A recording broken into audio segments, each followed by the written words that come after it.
Alright, I just finished doing the German move, and I wasn't going to do a combat, but now I'm thinking, looking at everything, I'm thinking, yeah, I might as well. So we did have quite a bit of reinforcements, and now the Germans have full rail capacity, which is 12 divisions. Anyway, so I split up the reinforcements into 3 chunks, and now I'm calling these... like these things here, the force markers, the one. Just for the narrative, I'm calling them battle groups. I know it's not a real name, but I can't use corps, obviously, because that's a specific unit size, and, you know, it means something. Like if you said, you know, the German 1st Infantry Division in World War I mean, people would know what that meant, you know what I mean, at a certain time. Anyways, so I was able to rail 6 divisions worth up towards Königsberg, and due to the fact that you know, movement restrictions once you try to enter a zone of control. Anyways, it was, I think, 21 hexes to get to Königsberg from here, so that's 3 movement points. Anyways, I was able to yeah, I can't bring everybody in that I wanted to, but I was able to at least get the 23rd Infantry Division to help out these poor guys. And also brought in the 36th, I think, over here.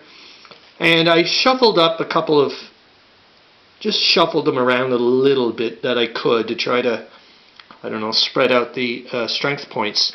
However, I did notice that only this guy in movement point cost is 9 movement points out from the Army headquarters here.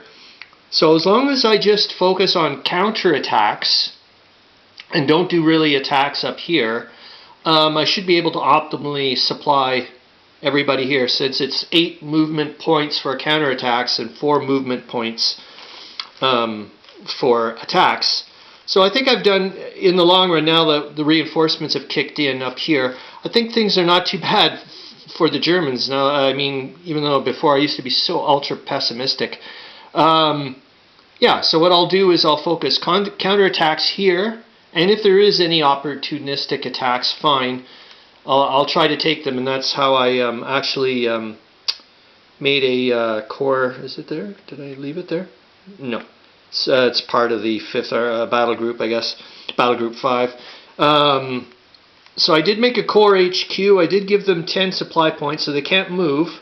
But I'm going to put them up here, and if there is an opportunistic attack, at least I'll have...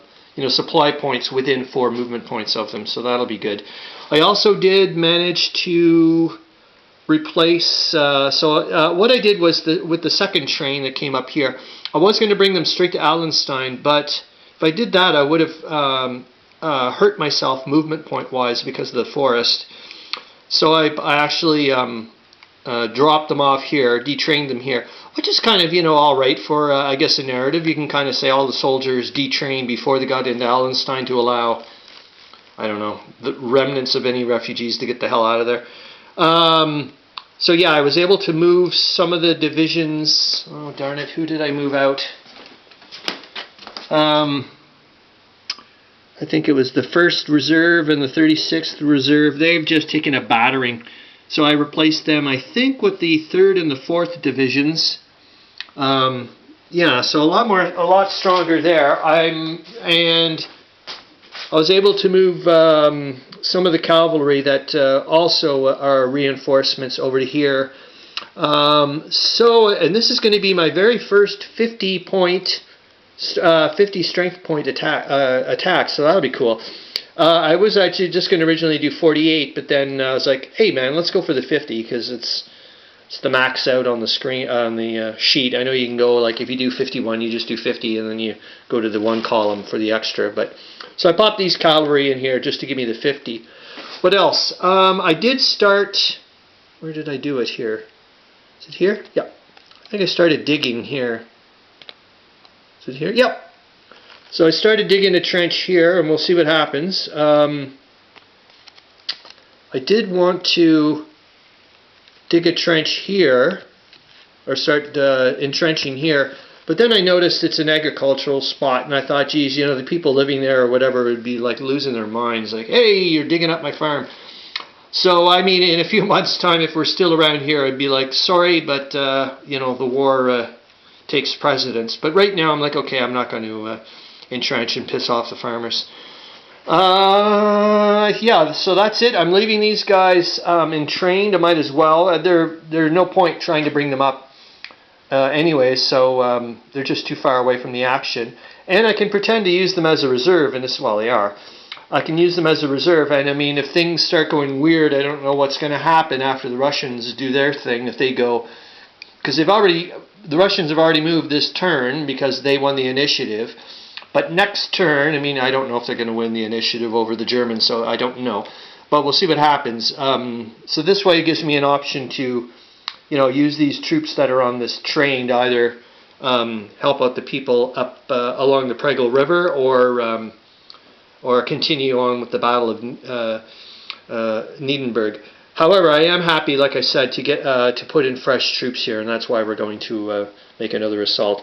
I would like to replace these guys, but it's going to take a while because the only way I can really get them out is to, you know, straight back because of the amount of terrain and trying to leave a zone of control and all that stuff.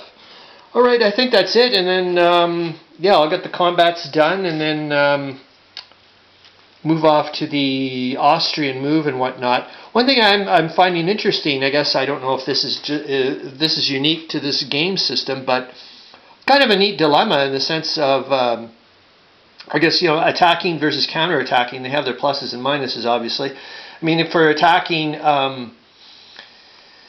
you know, you don't use as much supply. However, you know, odds are you're going to take you probably are going to take a beating on the counterattack. And it's also you know, a shorter line of supply versus, you know, the counterattack. It requires a lot more supply points, but you also have a much better chance of inflicting, you know, way more casualties than an attack because of that tripling. You know, if everything goes well, like you don't have to worry about being unsupplied and all that stuff. And, you know, you also have a longer line of supply from your headquarters to the counterattack. So that's things to think about. Yeah, cool system. All right.